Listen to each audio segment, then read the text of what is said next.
Welcome back to the main stage at Event Tech Live USA and Canada 2021 and to our next session, How Can Technology Enable Safe Events? I'm delighted to welcome the Research and Innovation Project Manager at Thridium, Awana Bunduck. Awana, very nice to see you. Thank you for joining us.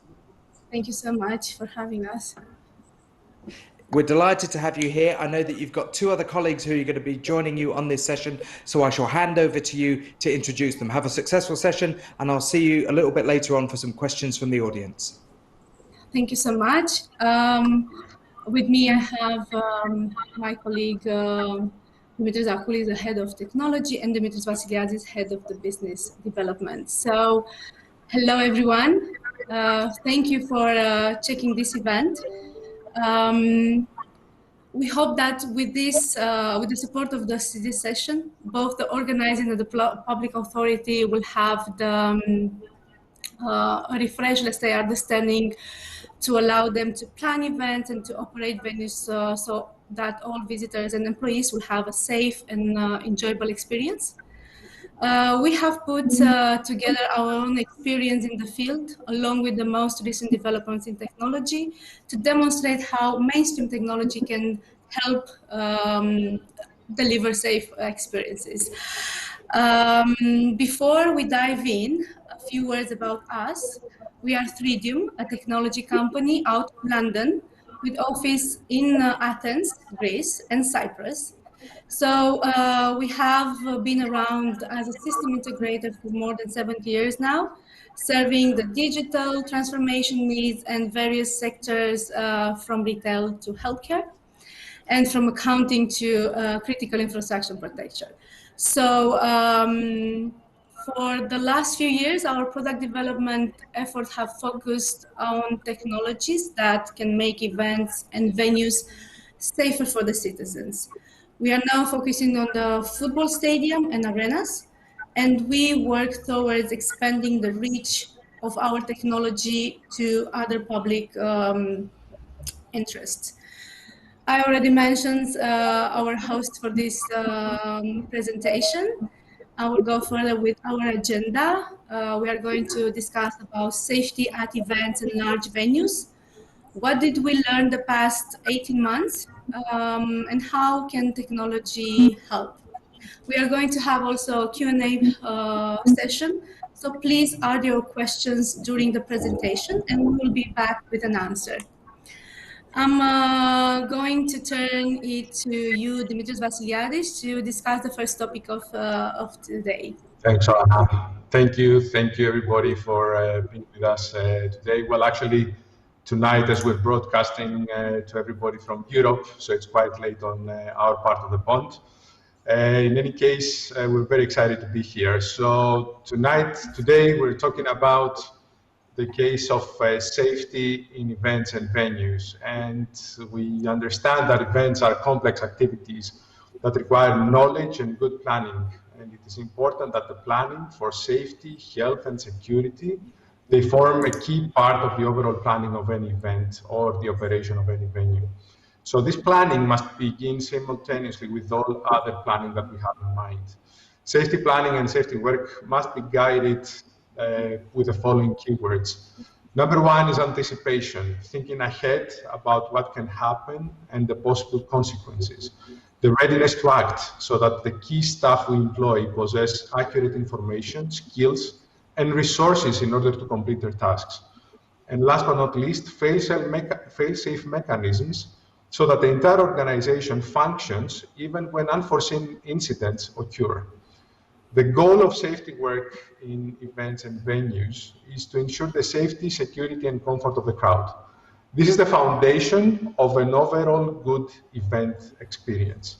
The practical safety work during the performance of any event primarily deals with two things, namely, looking after the crowd safety and provide good crowd service to prevent any aberrant safety incidents, and have a good advanced planning and proper preparedness prior to undesirable incidents.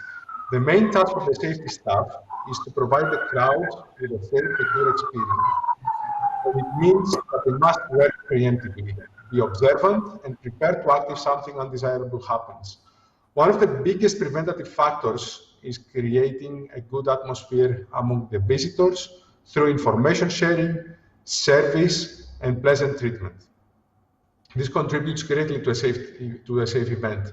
Keep in mind, however, that safety staff should be provided with all the information they need about the event. This can be nowadays in the form of a program sheet, but it doesn't need to be limited to that. It can come in the form of a tablet, of a smartphone, something way more interactive. But however, they must naturally prioritize safety measures over service work. The experience we have seen so far, and we can get an example of the history from 1999 onwards, we've seen that more than 4,500 people have lost their lives in accidents at various events around the world. From this, it follows that event safety cannot be ignored by any event organizer or stakeholder involved in the overall event management and planning. Every year, crowd behaviors can become increasingly wilder or unpredictable. And when we talk to organizers of events, we can see that they could try to handle crowds by introducing different safety infrastructure elements, including wave breakers, for example, to reduce the movements during concerts or other undesirable effects. Event safety is a constantly evolving phenomenon, however, which develops as event organizers discover new safety issues that need to be addressed. From Hazel Stadium almost 30 years ago in Brussels down to Hillsborough, and even the most recent suicide bomber attacks in Manchester Arena back in 2017, unforeseen incidents result in numerous casualties and can lead to hundreds of injuries. And this becomes even more complicated when one thinks that events are not necessarily limited to sports and concerts alone. Pilgrimage, for example, often in Mecca, we hear in the news that it has often been a cause of death and multiple injuries among moving crowds. So when we spend time and we analyze all these events individually and in combination, we end up with the following key findings. Crowd behavior is unpredictable. When safety personnel or security forces are active, it is easy for their actions to be misconstrued and even lead to adverse effects. The role of safety and security personnel at all levels is paramount to the delivery of enhanced safety experience to fans, visitors, and guests. Training them and being able to effectively communicate and coordinate with them is key to responding to any threat. Real-time situation awareness can therefore help manage critical conditions at all times. Last but not least, context sharing across all involved stakeholders makes a world of difference when it comes to how crisis response is organized and delivered. In our work on evacuations, be that partial or complete in stadium arenas, we have come across different facts that make the venues and event sectors ripe for the adoption of technology. Current safety procedures are plagued by paper-based, outdated evacuation plans, insufficiently trained personnel, and most of the times lack of sufficient situational awareness. Whereas in real time, during an emergency, the organization needs to work with an accurate representation of the situation as it unfolds and maintain a location-specific dynamic evacuation route regardless of the circumstances that occur. And that pretty much describes the world as we knew it until the end of 2019 and when it comes to delivering safe events. The COVID hit us about a year and a half ago, and the events industry was crippled in one single blow. While large venues, including malls, cinemas, and theaters, and other facilities remained empty only until recently. That only makes it clear that there is a need for a more comprehensive approach to safety management and addressing the risks that stem from the emergence of new, previously unseen threats. Winning the trust of spectators and visitors is therefore a major bet for all involved parties in the industry, as we all try to work towards re-establishing the normality. There is apparently a need for a solution that can enable the training, decision support, and increase the potential for an effective response while strengthening the preparedness of the venue owners and operators. Dimitri? Yes. So we are going to present the platform called T4S.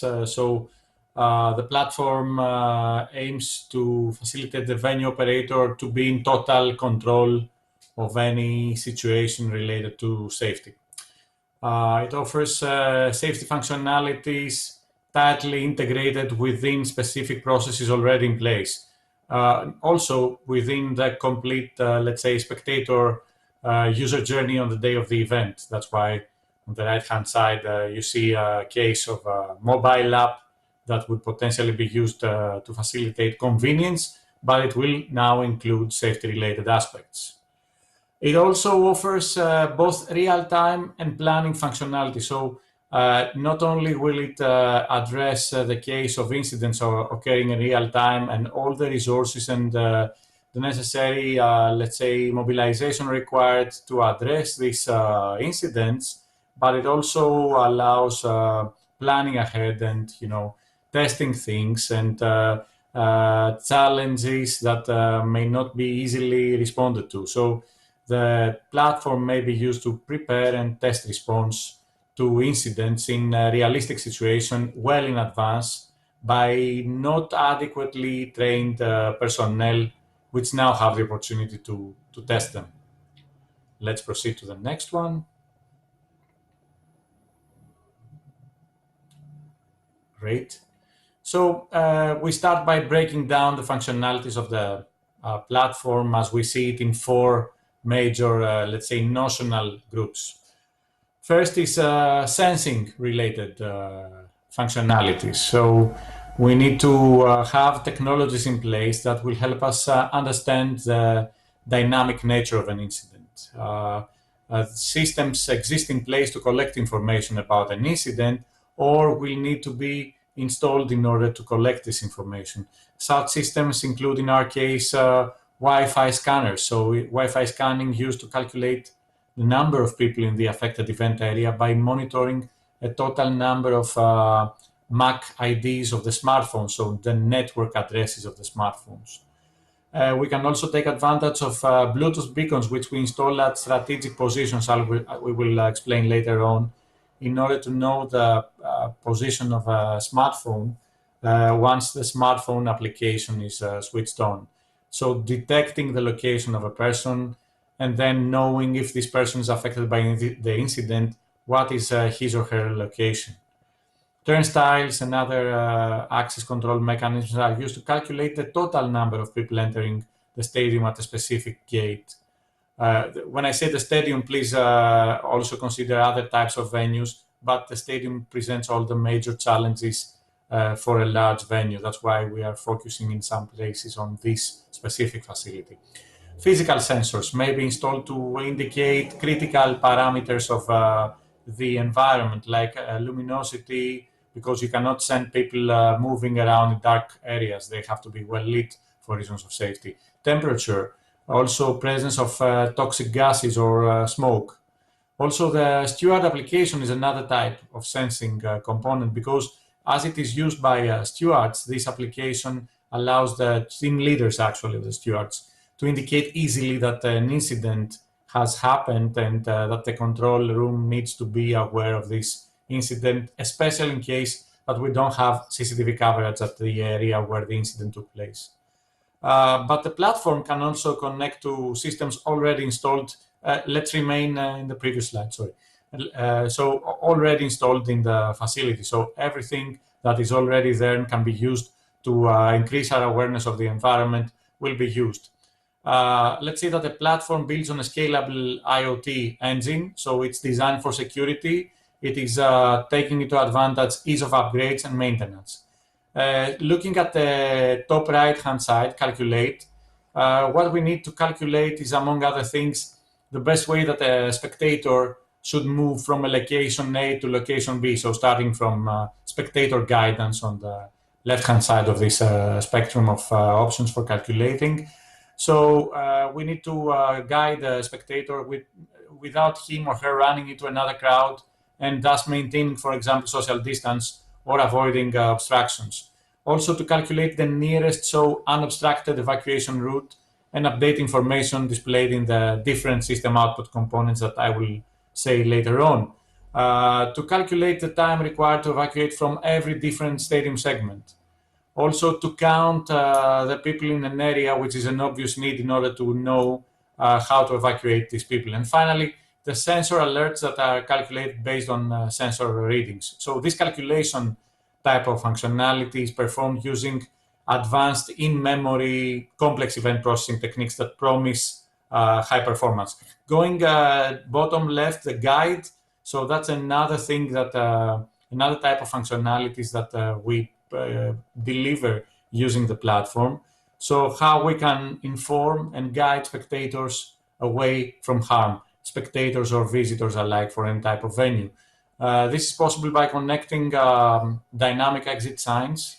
Dynamic exit signs are similar to conventional exit signs, but they change status if required. For example, to show that a staircase or a part of a staircase should not be used because it may be leading to a blocked exit later along the way, thus preventing the formation of a standstill of the spectators crowding altogether. Similarly, it may be connected to a PA system, to a public announcement system, to provide location-specific guidance. Then we have the mobile app. So you see the spectators app that is used to support the spectators directly. This may be offered on its own or within the stadium app or the club app, and use push notifications, I will explain later on, to indicate that there is a need to evacuate and then provide location-based guidance to everyone needing such guidance. But guidance is also offered through the stewards, because the stewards may be aware of everything that is going on within the venue and know exactly what is the stage of a situation and whether there is a need for escalation and for partial or complete evacuation, for example. So the stewards may guide the seated area, the people sitting in the seated area or the affected area from the incident, guide them to safety. Finally, fourth, on the bottom right-hand side is the awareness. So be aware of the situation as it is unfolding. And this is something that the control room takes advantage of the platform. So the control room needs to maintain a full review of the situation. The platform incorporates the steward's dispatch mechanism. We will present it later on, whereby the stewards available nearby a specific incident location is presented. Incidents are then reported to the control room. They are automatically categorized based on their source, their origin, and they are annotated accordingly. So, for example, the operator may increase or decrease severity and urgency. You will see later on how easy it is to do that, and choose prioritize specific incidents over other ones. Now, the progress of the evacuation is monitored in real time and assessed in comparison to the progress expected from the prediction of the crowd evacuation model that is involved in the platform. This is based on the available data the decision to evacuate partially or fully or not to take any significant action is supported. Finally, specific sensor alerts that relate to obstructions in the process of safety are also displayed. All this information, you will see how it's presented later on. It's part of one single display for the safety manager at the control room called the common operational picture. Now we can proceed to the next slide. And this is the architecture of the whole platform in terms of technology. We have legacy sensors. So the system that we develop needs to connect to BMS, building management system, to CCTV, to fire smoke detectors, to access control, ticket scanning, and HVAC systems, whatever is there, in order to gain as much awareness of the situation going on.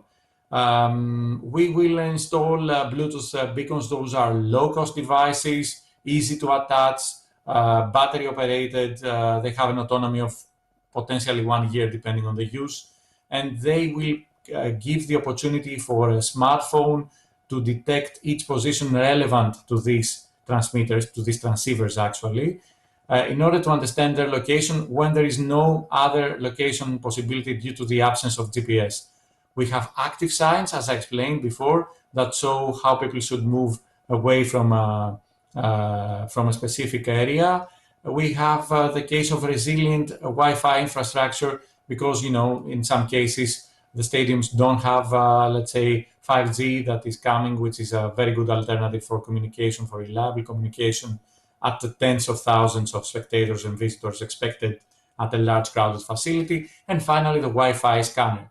Now, within the system, we have the common operational picture, which is the main functionality facing the safety manager. So this is in the control room. It displays the current safety and security status of the stadium. It aims to incorporate and interoperate with other systems as well. It indicates the steward's position and dispatches incidents to stewards to attend these incidents, and displays availability and evacuation times for the active evacuation routes. We can say all the time about evacuation because it's the most challenging, let's say, situation for safety that a large facility is expected to need to address. Now, the core is the main subsystem. It collects information from different data sources. It offers rule-based decision support, as I explained before. It provides dynamic exit route. Thank you for magnifying the screen. It's a lot of details. And distributes to active exit signs and displays, and connects with the legacy systems, as explained before.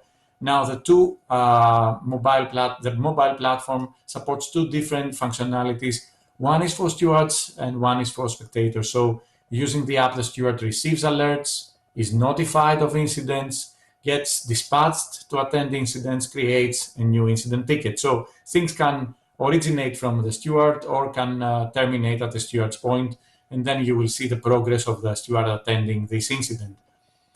Using a fan may be using the app, so to be offered up-to-date safety-related information. Imagine push notifications coming to his screen, location-based services because we have these Bluetooth low-energy beacons, request help in case of an emergency, get guided to exits, parking, and food and beverage. Let's see those subsystems with some detail in action. Let's switch on the next slide. Great. So the venue manager has this single, let's say, display.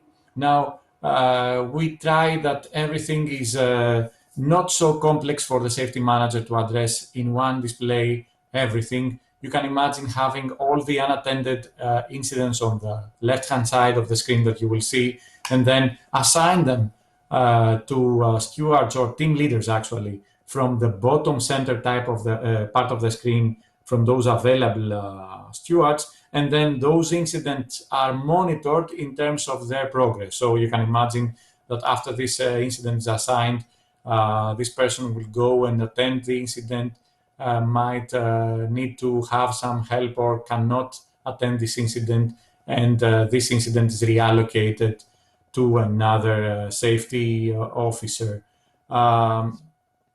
Okay, you can imagine that there is a filtering going on by proximity, post of duty, etc. And there is a lot of communication potential, for example, group calls to a team of stewards or individual calls to a specific team leader. Okay, now proceed to the next, please. There is this front end for an officer, a team leader, that may review the available resources in his or her command, and get assigned incidents to attend. On the left-hand side, the abstract of the area that he or she is in charge, and the opportunity to know who is at what place approximately based on their location, and communication going on if needed with different ways, be it notes, chats, voice calls, or voice chats, messages. Okay, let's proceed to the next one. Here is the part that relates to the functionality facing the fan or the visitor or the spectator, etc. So while the main objective is safety and security, we needed to make this attractive and give a lot of potential for other functionality related, for example, to convenience or to fan experience, etc. A lot of stadiums already have their own applications. We're not going to push for a separate application that has to do with safety, but imagine that this will be easily, tightly integrated with the rest of the functionality. For example, you see that at the bottom of the screen there is a ribbon with all the safety-related but also convenience-related functionalities all in one place, easily integrated with the rest of the functionality that the stadium app or the facility app has to offer. Imagine that when there is an incident, there is an escalating process that starts with push notifications. For example, it might be that there is a fire coming from one seat and the fumigant, the the city is on fire, but there is no need for any anxiety. So there is a push notification going to the rest of the areas that please remain seated, etc. Now, as the situation unfolds and there are more things going on, or clashes between fans, or whatever, more push notifications inform the spectators about what is going on and give them the opportunity to be aware of the situation and plan ahead for the next steps. There is so safety-related content of how to deal with a safety incident. There is guidance. There is the opportunity for asking assistance, but there is also things to do with their own convenience, like food and beverage, ancillary services, where am I parked, how can I go to the parking spot that I parked the car, etc., etc. Now let's proceed to the next.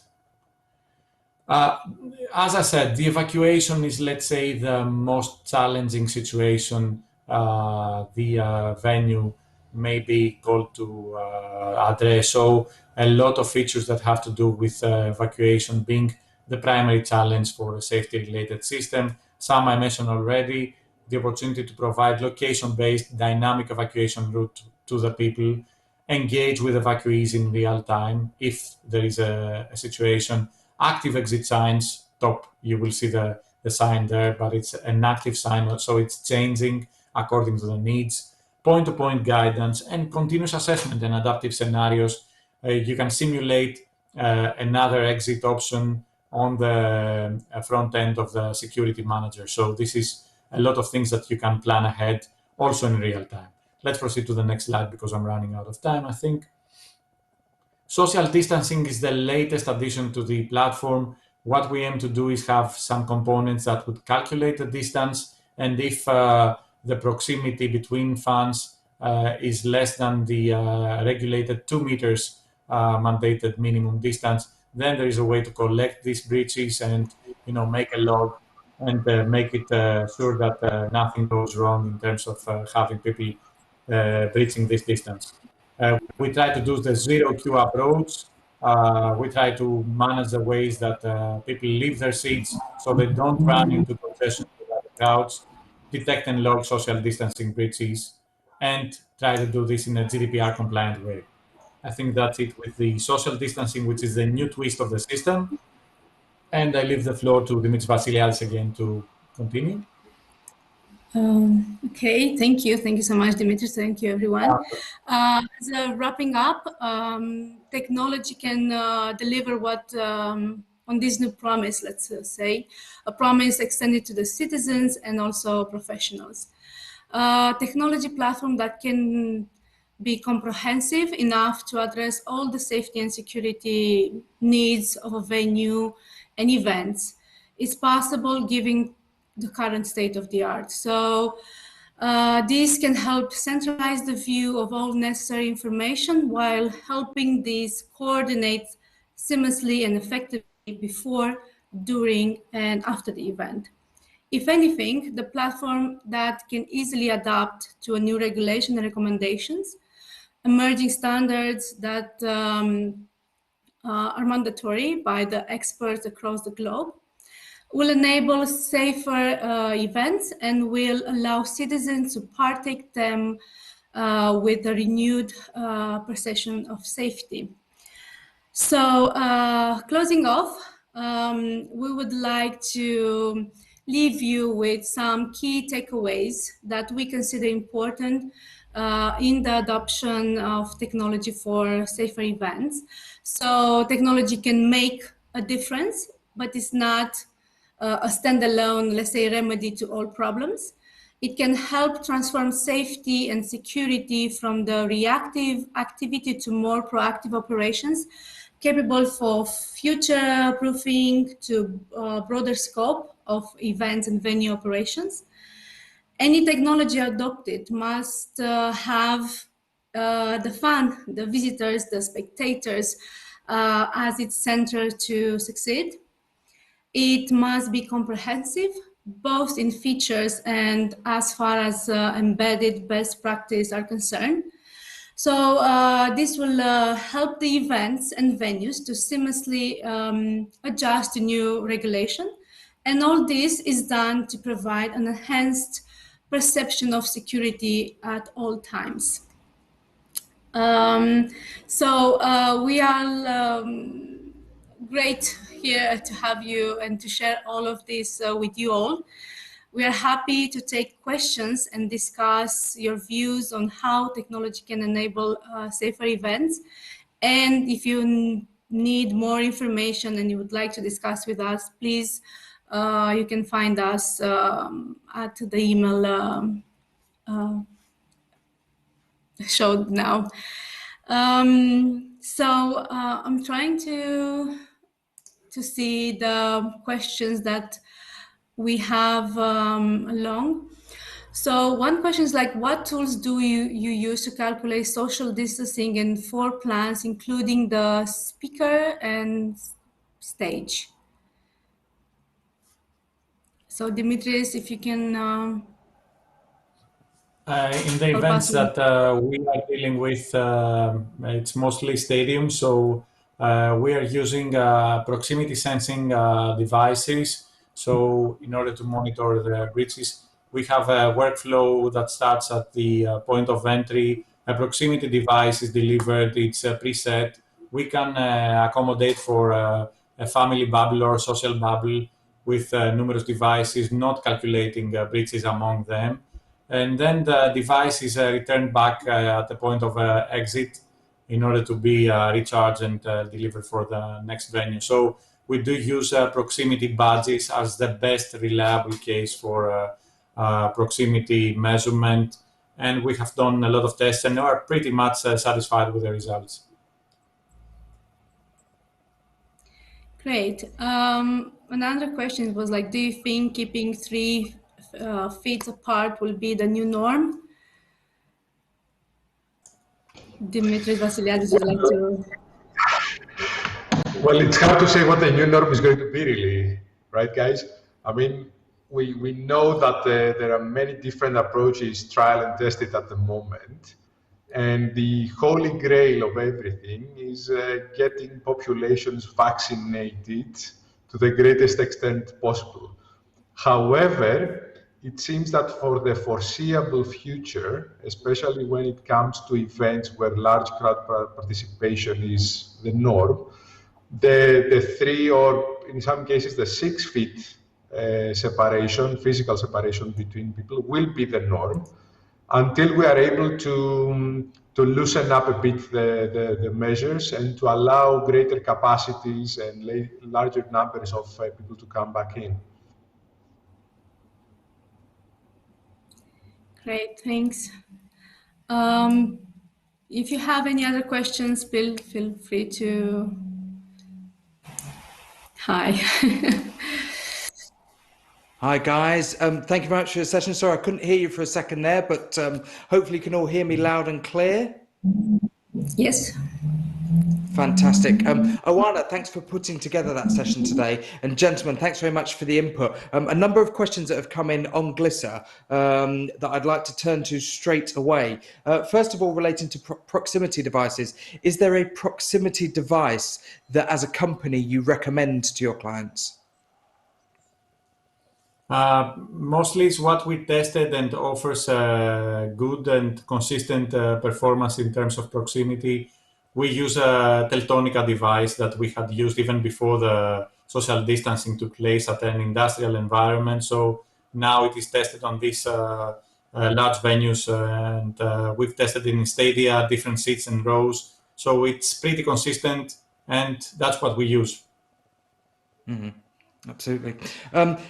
To the next question that's come in via Glisser, and before we get to that question, in fact, I'm sure you guys would be interested to hear. We've got people tuning in from Arizona, Boston, Seattle, Toronto, so all over the world and right across North America at the moment. Been watching this session this evening in the UK and, of course, in the afternoon over in North America. When you are doing proximity, are you doing a contingency should any regulations change? Is there a contingency in place if there is a change of regulations relating to proximity? So I think it's a twofold question. First of all, it has to do with regulatory environment. For example, we work with the safety guidelines for social distancing issued by SGSA in the UK. The SGO2 is specifically addressing two different types of methodologies for calculating distance. We can accommodate for both. We can accommodate for different ways of evaluating the distances that should take place. So if this is a question, yes, indeed, we can accommodate different distancing needs and different methodologies for calculating the safe distancing, both at the seated areas, but especially the concourses, because we found out a lot of stadiums, for example, they have a limitation with regards to concourses and the public areas, not at the seats, which actually puts a limit on the capacity that they can do at the social distancing framework. So other than this, I mean, the hardware and the software can easily adapt to the situation depending on what is required.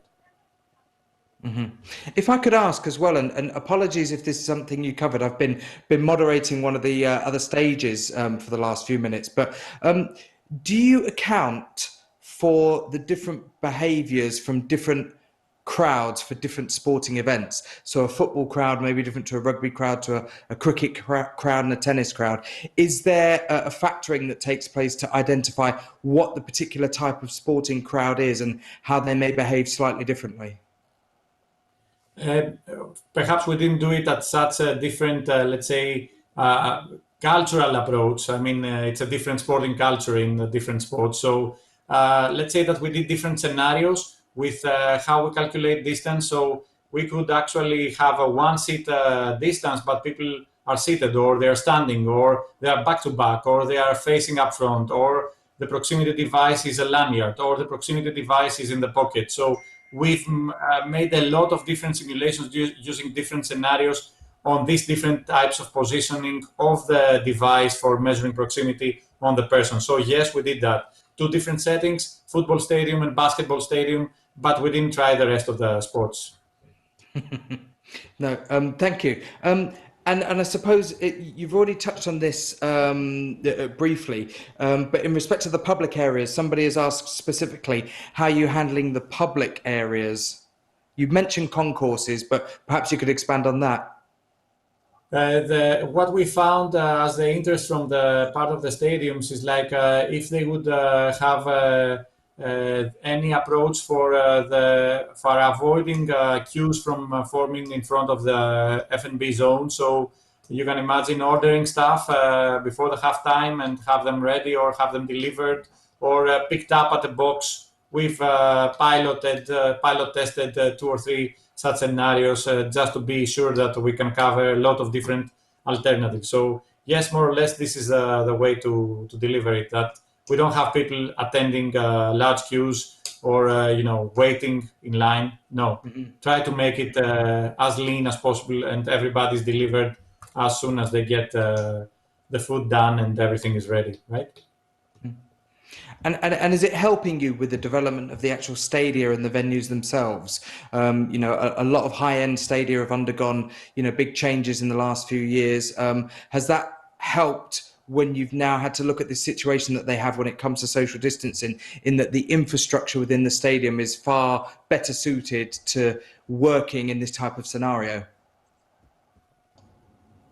Dimitri, perhaps you can address that. I don't know. Yeah.